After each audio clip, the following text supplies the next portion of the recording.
What do you think? I think they look great. Hello everyone, and welcome back to my channel. In today's video, I'm going to be showing you how to make jewellery specifically out of UV resin. Now, I mainly use polyester resin to make bigger sculptures like this one, which can be quite complicated for people who aren't familiar with resin. But UV resin is super easy. It's perfect for a beginner. So I'll grab my materials and then we can get started. And just a disclaimer, if I look rough and sound rough, it's because I'm full of cold. I'm so poorly. But UV resin jewellery is a priority. I don't need bed rest, I need resin. Right, so in order to make UV resin jewellery, you of course need UV resin. It's the main material.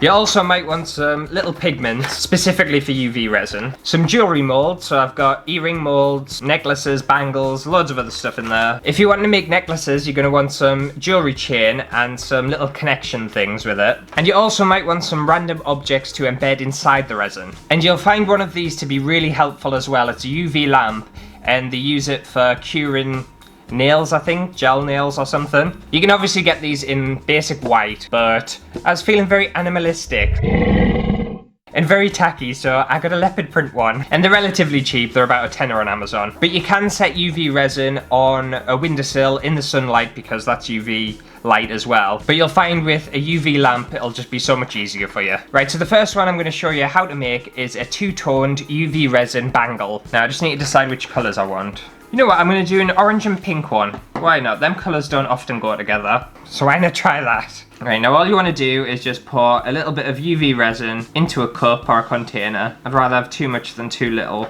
And then just add a couple of drops of colour and give it a stir. And voila, we've got coloured resin. Right, now that we've got our two colours mixed, the orange and the pink, I want to fill the bangle mould half and half. And this is going to be a little bit tricky. Right, so I just want to pull the sides apart and just slowly pour some of the UV resin inside the mould. But you don't want to put too much in because you don't want it to go all the way to the other side because I want the pink to be there. So this is where it gets tricky. And then they'll connect. Perfect. And then you just keep going with the UV resin. And the good thing about UV resin as well is because it's not mixed with a catalyst, you have a lot more time to work with it. Whereas traditional resin, you'll be in a rush because it'll start to set really quick. I've got the shakes. Just keep repeating and repeating until it's filled to the top. Right, and once you're happy with that and it's all filled to the top, then we're going to bake it in this little oven. And if you're going to buy one of these, I'd recommend getting one where it doesn't have the sensor, where it only works when you put your hands in. You want one where you can just turn it on and turn it off. And that way you can leave it in there for a few minutes. So we'll just try our best to pop it in without spilling any. In you go, like that. Turn it on, let it cook for a few minutes. And we just wait. And when the UV resin is in the UV lamp, it'll actually heat up, and that's what causes the resin to set. Whereas in traditional resin, epoxy and polyester, you add the catalyst, and that creates the exothermic? I'm not sure what the scientific term is, but it creates the reaction that heats up the resin and that sets the liquid to a solid. That's basically what we're doing here. It's just a lot easier. And in fact, while we wait for that to cook and set, I've got, oh man, bollocks, piss off. And in fact, while we wait for that to set, I've still got some leftover resin, so some pink and some orange. So I'm just gonna do a two-toned little necklace piece, because you don't want to waste any.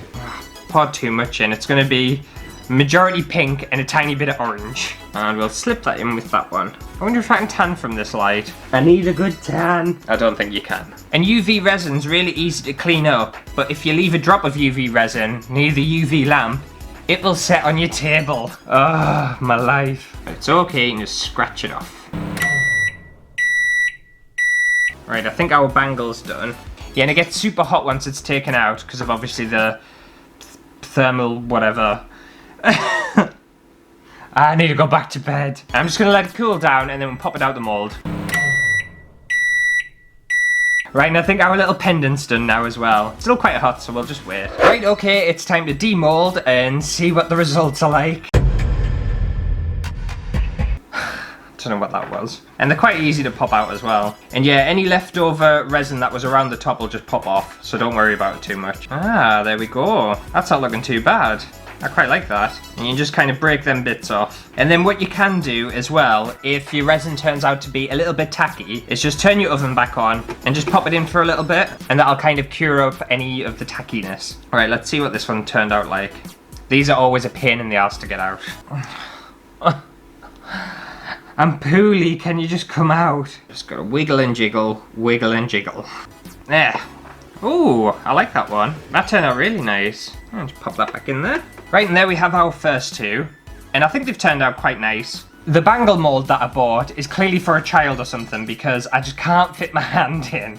And I don't have huge hands or anything like that. It's just this is tiny. And they're rock solid as well.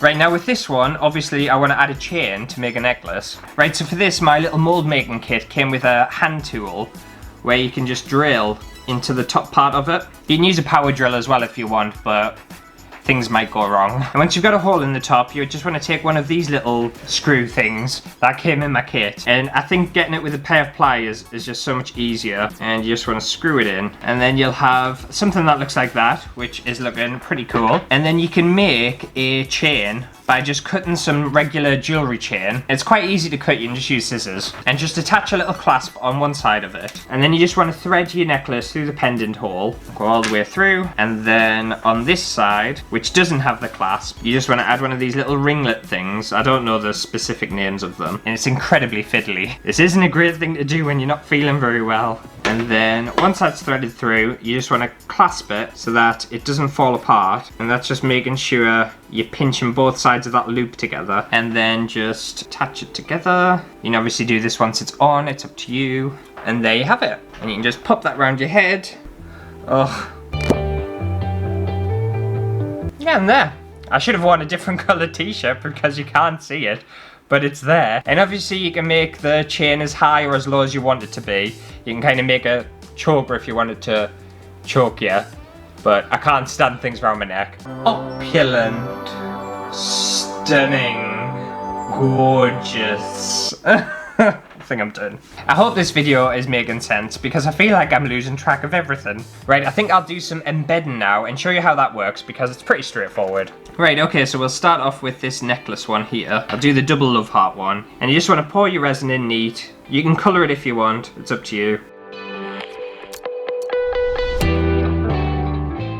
And you don't want to go all the way to the top, you just want a small layer because then you're going to put the objects inside. Same with this side. I think I'll put some little buttons in this one. You just want to layer them on top of your resin. Right, and we'll bake that half, and then we're going to add some more resin over the top of it. Right, and with this bangle, I'm going to embed some of these little beads. And it came in that Dip It Fantasy Film craft kit that I did on the channel, which was very strange. I'll leave a link down below if you want to watch that. It was a weird product. I made these things with it. Now I just want to pour the resin into here, and then I'm just going to shove some of these in.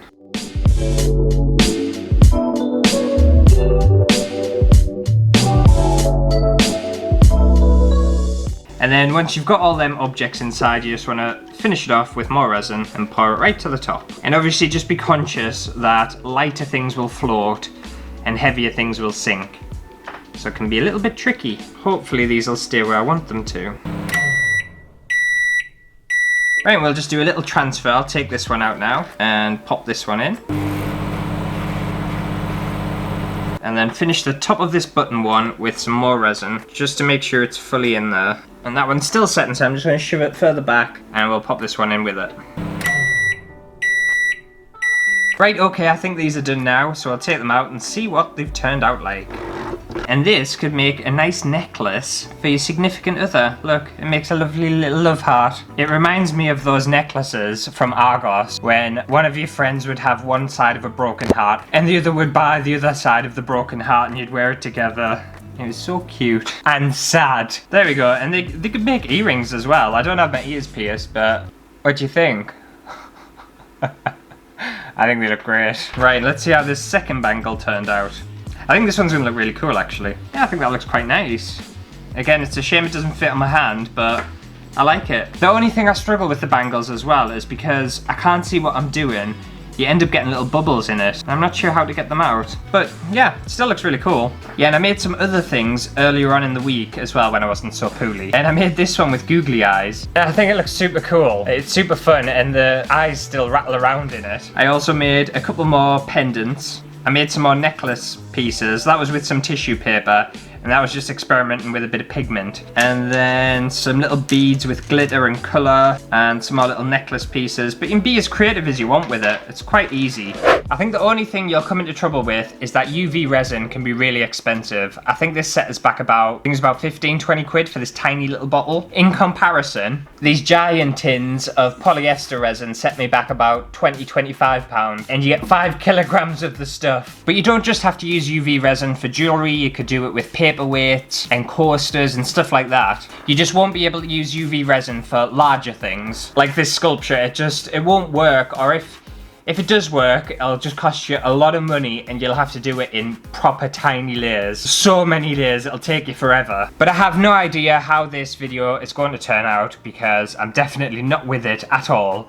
But hopefully it has been somewhat informative. If you do have any questions on resin or UV resin or anything, leave them down below and I will answer them, or I'll help you the best I can. If you enjoyed the video, make sure to give it a thumbs up, and I'll see you next week for a brand new video, and hopefully I'll be better by then. So I think I'm gonna go and get some bed rest. So I'll see you next week. Bye.